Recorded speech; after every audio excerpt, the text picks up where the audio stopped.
Mariakind, ein Erzähl von der Brüder Grimm. Vor einem großen Wald hat ein Holzhacker gelebt mit seiner Frau und seinem einzigsten Kind, ein Mädchen, wo 3 Jahre alt war.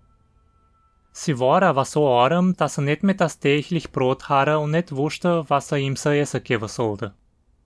Da ist der Holzhacker voll Sorge hinaus in den Wald gegangen, was er schaffen und, wie er das Holz am Hacken war, hat auf einmal eine schöne Frau vor ihm gestanden. Die hat einen Kron von leichten Steinen auf dem Kopf und hat ihm gesagt: Ich bin die Jungfrau Maria, die Mutter von Christus. Bring mir dein Kind. Ich will es mit mir nehmen, seine Mutter sein und auf sie aufpassen. Der Holzhacker hat gehört, hat sein Kind geholt und es der Jungfrau Maria gegeben. Die hat's dann mit sich nur in den Himmel genommen. Dat ist dem Kind alles ordentlich gut gegangen. Es hat nur ein Zuckerbrot gegessen und sie ist Milch getrunken. Und sein Kleider war aus Gold. Und die Engelchen haben mit ihm gespielt. So war es 14 Jahre im Himmel. Da musste die Jungfrau Maria ein großes Reis machen. Ob sie aber weggegangen ist, hat sie das Mädchen gerufen und gesagt: Lieb Kind, da vertraue ich dir die Schlüssel von den 13 Tieren vom Himmelreich an. 12 darfst du aufmachen und reingucken, aber nicht die 13, wo da der kleine Schlüssel aufmacht. Das Mädchen hat versprochen, ihrem Befehl zu folgen. Wie dann die Jungfrau weg war, hat sie jeden Tag ein Tier aufgemacht und hat die Wohnungen vom Himmelreich gesehen. In jeder hat ein Apostel gesitzt und war so viel Glanz drumherum, dass es noch nie in seinem Lebtag so eine Pracht gesehen hat. Wie sie die 12 Tiere aufgemacht hat, war die Verbot noch übrig. Lang hat seine Neugier widerstanden, aber endlich hat's nachgegeben und hat die 13 Tiere auch aufgemacht. Und wie die Tiere aufgegangen ist, hat sie in Feuer und Glanz die Dreieinigkeit sitzen gesehen. Sie hat dann ein bisschen mit dem Finger den Glanz angerührt, da war er ganz golden. Es hat dann die Tiere geschwind zugeschlagen und ist fortgelaufen. Sein Herz hat schnell geklopft und wollte gar nicht mehr nachlassen. Noch ein paar Tage ist aber die Jungfrau Maria von ihrer Reise zurückgekommen und hat die Himmelschlüssel vom Mädchen gefordert. Und wie sie gereicht hat, hat sie es angeguckt und gesagt: Hast du auch nicht die 13 Tiere aufgemacht? Nee, hat sie geantwortet. Da hat sie ihre Hand auf das Mädchen sein Herz gelegt und gesehen, dass er doch die Tiere aufgemacht hat. Hast du es wirklich nicht gemacht? Nee, sagt das Mädchen einmal. Da hat die Jungfrau den goldenen Finger gesehen, wo es das himmlische Feuer damit angerührt hat, und wusste jetzt gewiss, dass es schuldig war und sagt: Du hast auf mich nicht gehört und hast gelogen. Du bist nie wertig im Himmel zu sein. Da ist das Mädchen in einen tiefen Schlaf versenkt und, wie es aufgewacht ist, war es auf der Erde und hat unten in einem hohen Baum gelegen, wo drumherum alles mit Sträuchern und Ranken zugewachsen war, dass er ganz eingesperrt war. Der Mund war ihm auch geschlossen und es konnte kein Wort sprechen. Im Baum war ein Hell, wo sich drin gesitzt hat bei Regen und Gewitter und auch nachts geschlafen hat. Seine Nahrung war Wurzel und Waldbeere, wo es gesucht hat, so weit wie es gehen konnte.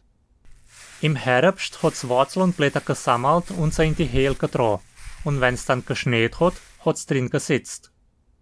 Seine Kleider sind auch verdorben und ihm abgefallen, da hat sie in den Blättern gesitzt, ganz zugedeckt, und wenn die Sonne einmal warm gescheint hat, ist es rausgegangen und hat sich vor den Baum gesetzt. Seine langen Haare haben es von aller Seiten wie ein Mantel bedeckt. Einmal, wie so im Frühling vor dem Baum gesitzt hat, ist jemand mit Gewalt durch die Pitsch gerannt gekommen. Das war aber der König, wo im Wald gejagt und sich verirrt hat. Er war erstaunt, dass in so einem wüsten Platz ein schönes Mädchen allein gesitzt hat und hat's gefragt, ob's mit auf sein Schloss gehen wollte. Es konnte aber nicht antworten, sondern hat ein bisschen mit dem Kopf genickt. Da hat der König es auf sein Gaul gehoben und hat sie mit sich heimgeführt. Bald hat er so gern, dass er seine Frau gemacht hat. Nach einem Jahr hat die Königin einen schönen Prinz zu der Welt gebracht. In der Nacht ist die Jungfrau Maria zum Vorschein gekommen und sagt: Sag jetzt die Wahrheit, dass du die verbotenen Tiere aufgeschlossen hast. Dann gebe ich dir die Sprache zurück, was du brauchst für gut zu leben. Wenn du aber dickkoppig bleibst und es nicht zugibst, nehme ich dein Kind mit. Die Königin hat aber angehalten, dass er das verbotene Tier nicht aufgemacht hat. Da hat die Jungfrau Maria das kleine Kind genommen und ist verschwunden. Am anderen Moment, wie das Kind fort war, ist ein Gemummels gegangen. dass die Stummkönigin ein Menschfresserin war und ihr eigenes Kind gegessen hat. Nach einem Jahr hat die Königin noch einen Prinz geboren. Die Jungfrau Maria ist nochmal zum Vorschein gekommen und hat ihr angehalten, jetzt die Wahrheit zu sagen. Sonst verlierst du auch das Wettkind. Die Königin hat aber weiter gesagt, sie hätte die verbotene Tee nicht aufgemacht. Die Jungfrau hat dann das Kind mit sich fortgenommen. Am Moment, wie das Kind gefehlt hat dem König sein Rat ausgesagt, die Königin wäre eine Menschfresserin und hat drauf gedrungen, dass er für ihr gottlos Todgericht werden soll. Der König ist aber still geblieben und wollte es nicht glauben, weil er die Königin so geliebt hat. Im 3. Jahr hat sie eine Prinzessin zu der Welt gebracht. Die Jungfrau Maria ist nochmal zum Vorschein gekommen und hat sie mit in den Himmel genommen und hat ihr die 2 ältesten Kinder gezeigt, die mit der Weltkugel gespielt haben. Darauf hat sie nochmal gesagt, sie hätte gern, dass die Königin ihre Fehler bekennen und nicht länger bei der Liebe anhalten tät. Das hat aber nichts geschafft und die Königin ist bei ihrer Aussage geblieben. Da ist die Jungfrau Maria fortgegangen und hat das jüngste Kind auch mit sich genommen. Der König konnte jetzt sein Rat nicht länger zurückhalten. Die haben behauptet, die Königin wäre eine Menschfresserin, das war gewiss. Und weil sie stumm war, konnte sie sich nicht verteidigen. Da ist sie kondamniert worden, auf einem Scheiterhaufen zu sterben. Wie sie draufgestanden hat und angebunden war und das Feuer schon drumherum angefangen hat zu brennen, da ist sein Herz bewegt worden und sie hat bei sich gedacht. Ach, wenn ich auch sterben müsste, wie gern wollte ich noch die Jungfrau Maria bekennen, dass sich die verbotene Tee im Himmel aufgemacht hat. Wie konnte ich so lange das nicht zugeben? Und wie sie das gedacht hat, ist der Himmel auf einen Augenblick aufgegangen und die Jungfrau Maria ist runtergekommen. Neben ihr waren die 2 ältesten Kinder und auf ihrem Arm das jüngste.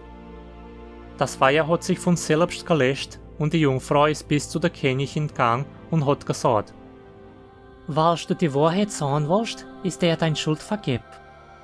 Sie hat ihr dann die Kinder gereicht, den Mund aufgemacht, dass er von jetzt an sprechen konnte und Klick auf ihr Lebtag verlehnt. Vergiss nicht ein Like zu lassen, wenn das Geschichtchen dir gefallen hat. Und nun zeichne den Kanal und drück auf das Glöckchen, dass du immer weißt, wenn es neue Videos gibt. Und was denkst du über den Kanal zu unterstützen? Du kannst ein Mitglied vom Kanal hier im YouTube werden.